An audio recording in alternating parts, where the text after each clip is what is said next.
नमस्कार, स्वागत बा आप सभी दर्शक लोगन के। त खबर बा भोजपुरी हिट मशीन खेसारी लाल यादव जी के बारे में, जिनकर फिल्म बाप जी आज आप लोगन के नज़दीकी सिनेमा हॉल में रिलीज हो चुकल बा। जी हाँ, आप लोग सामने स्क्रीन पर उनकर जोन फिल्म के पोस्टर बा उ देख सकतानी, साथ में देख सकतानी उ सभी सिनेमा हॉल के नाम और लिस्ट, कोना शहर में कोना सिनेमा हॉल में ई फिल्म आज से रिलीज हो रहा बा ओकर पूरा लिस्ट। जी हाँ, जहाँ तक खेसारी लाल यादव जी काले लाइव आए रहे, उ लाइव में ई जानकारी देले रहे हैं कि फिल्म बाप जी जोन बा उ करीब करीब 40 गो सिनेमा हॉल में रिलीज हो रहा बा, लेकिन लिस्ट में थोड़ा कम सिनेमा हॉल बा। जी हाँ, करीब 30 के आसपास सिनेमा हॉल बा।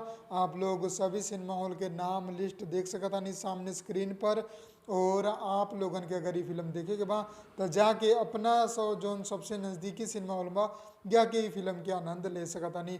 बाप और बेटा के एगो अद्भुत रिश्ता के दर्शावल गईल बा ये फिल्म में, जो कि देख के आप लोगन के भी आँख से आंसू भी निकली और कॉमेडी के मारे, हंसी के मारे पेट भी दुखा लगी। जी हाँ, तो बहुत ही ज़बरदस्त फिल्म बनावल गईल बा। ऐसा कहा नाम बा हिट मशीन खेसारी लाल यादव जी के। तो अभी खातिर इतने ही, हम मिलम आप लोगन के अगला वीडियो में। तब तक खातिर चैनल के सब्सक्राइब करके बेल आइकन दबा दी और ये वीडियो के ज़्यादा से ज़्यादा शेयर कर दें। हम मिलम आप लोगन के अगला वीडियो में। जय भोजपुरी, प्रणाम।